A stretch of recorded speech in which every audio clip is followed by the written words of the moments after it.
Fala pessoal, tudo bem com vocês? Eu sou Pedro, vou estar conduzindo aqui o estudo com vocês do Evangelho segundo o Espiritismo. E se é a sua primeira vez por aqui, seja muito bem-vindo ao nosso canal. Também aproveito o momento para te convidar a assistir os outros capítulos, né, que a gente já gravou, tá na playlist Estudando o Evangelho. Capítulo de hoje, capítulo 24. Já estamos nos aproximando do final dos nossos estudos. E não ponhais a candeia debaixo do alqueire. O que Jesus quis dizer com isso? Além dessa parábola, vamos ver aqui também porque Jesus falava sobre parábolas, por que Jesus fala não vá de ter com os gentios, por que você não vai anunciar a palavra do reino dos céus a princípio para os gentios, e a coragem da fé, de você, de peito aberto, passar a mensagem, mesmo sabendo que a sociedade muitas vezes vai te recriminar, e carregar a sua cruz, né? Então são esses principais pontos que a gente vai estar falando no estudo de hoje. Então, o primeiro, Mateus capítulo 5, versículo 15. Ninguém acende uma candeia para pô-la debaixo do alqueire. Põe-na, ao contrário, sob o candeeiro, a fim que ilumine a todos os que estão na casa. Então, aqui no caso, a candeia seria uma espécie de luz, né, de uma vela à época de Jesus, né, e se você não coloca isso debaixo da cama.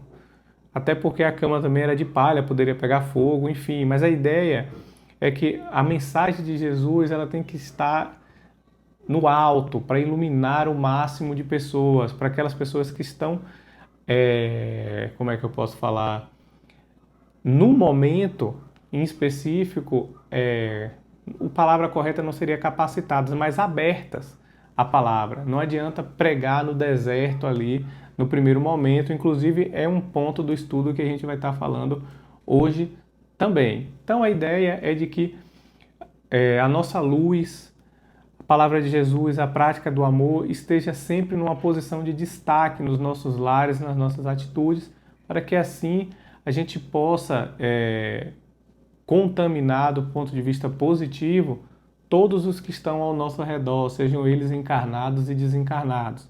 E aí, fazendo linha com esse mesmo pensamento, a gente pode perpassar para por que Jesus falava sobre parábolas, e aí está lá em Mateus capítulo 13. Os discípulos perguntam, e ele justamente fala isso. Por que eu falo sobre parábolas? Até porque a luz muito forte, no lugar de iluminar, propriamente dito, ela cega. É só a gente pegar assim 3 horas da manhã, ligar aquela lanterna bem forte no olho, a gente praticamente não enxerga nada. Então, Jesus falava sobre parábolas porque a sociedade, de um modo geral, ainda não estava preparada para receber o evangelho desnudo, propriamente dito. Então, algumas pessoas ali que já tinham uma certa evolução intelectual e moral foram capazes de absorver a palavra de Jesus e fazer a sua transformação e reforma íntima. Mas nem todos estavam preparados para isso à época. E eu paro para fazer uma análise nos dias de hoje. Será que todos nós estamos preparados para isso?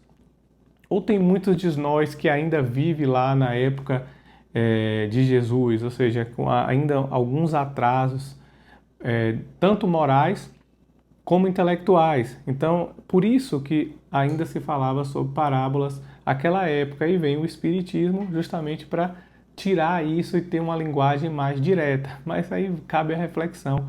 Mesmo o Espiritismo com uma mensagem tão direta, parece que ainda se fala sobre parábolas. Então, fica aí essa reflexão para a gente. E aí, continuando e também em linha, né, a gente vai para a terceira parte do nosso estudo, que é não vá de ter com os gentios. Está lá em Mateus capítulo 10, versículos 5 a 7. O que é que Jesus quer dizer com isso aqui? Ó? Olha lá.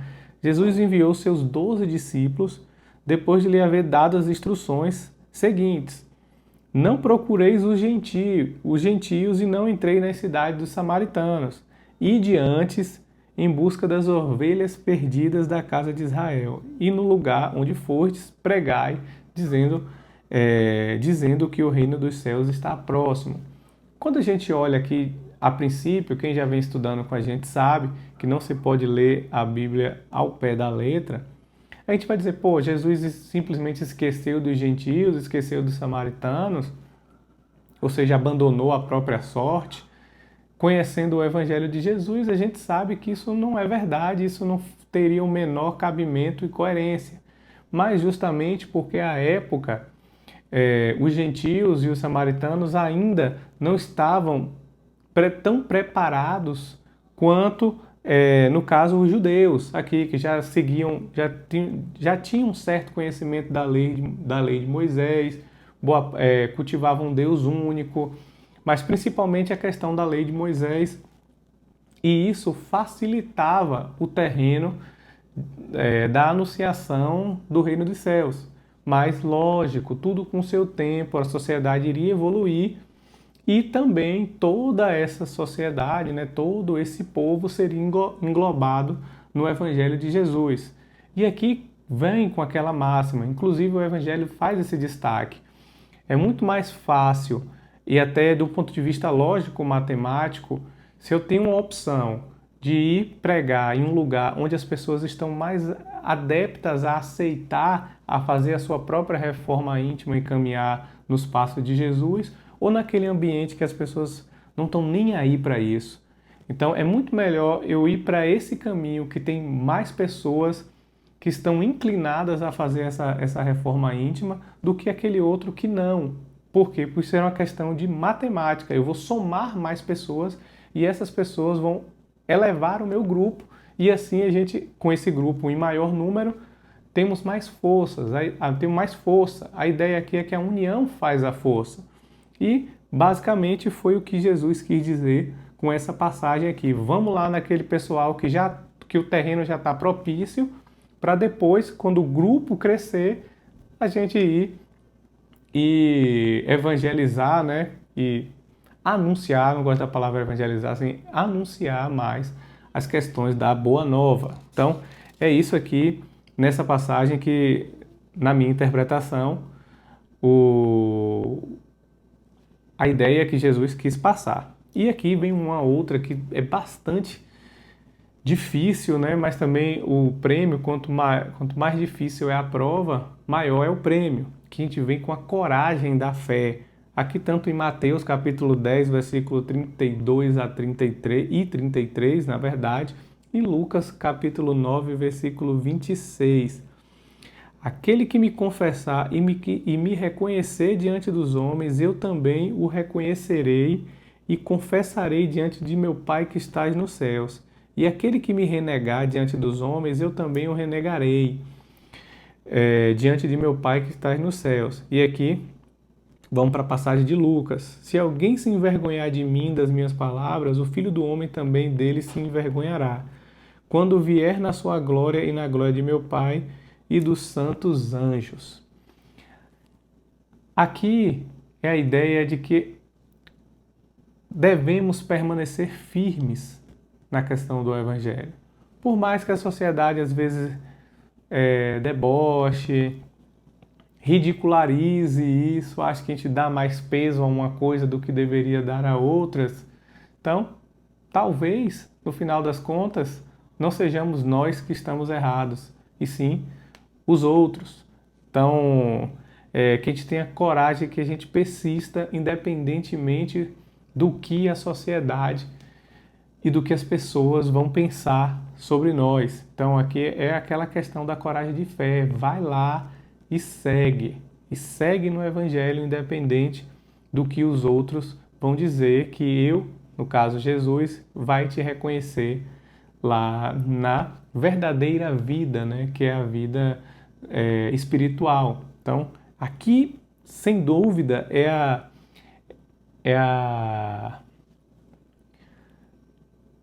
maior quebra assim, de paradigmas, quando a gente acorda para isso aqui, tem essa coragem de seguir na fé, a gente muda de nível. E é que eu gosto também de trazer muito o relato de Pilatos, né? Que não teve força perante a sociedade. Mesmo sabendo que estava errado, lavou suas mãos. Então, quantas vezes a gente lava nossas mãos perante as questões sociais, né, para se manter ali num certo status quo. Então, sem dúvida nenhuma, essa aqui é uma reflexão dura, mas que quando a gente consegue bater no peito e ir para frente mesmo, enfrentar todas essas questões sociais, não me resta dúvida de que a recompensa é muito grande no reino dos céus. Então, basicamente, era isso que eu gostaria de falar. Só para encerrar, aqui tem, em linha do que a gente acabou de falar, quem quiser salvar a vida tem que perder a vida, ou seja, tem que se entregar totalmente ao Evangelho, à prática do Evangelho. E muitas vezes essas pessoas não são entendidas, são aquelas pessoas que são deixadas à margem da sociedade ou que estão desperdiçando a sua vida. Então, fica essa máxima. Será que de fato são elas que estão desperdiçando a sua vida? Quando a gente sabe que a verdadeira vida é a vida espiritual e que essa vida na carne é simplesmente um piscar de olhos? Então, é um capítulo de uma convocação, de um chamamento, de uma reflexão mais profunda.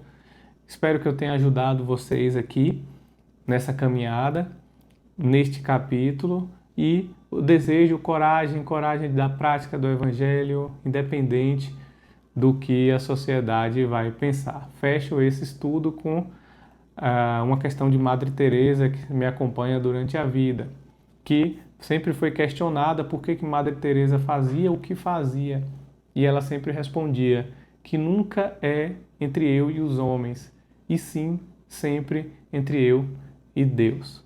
Então, espero que eu tenha ajudado de alguma forma, que Deus ilumine todos vocês e até o nosso próximo estudo.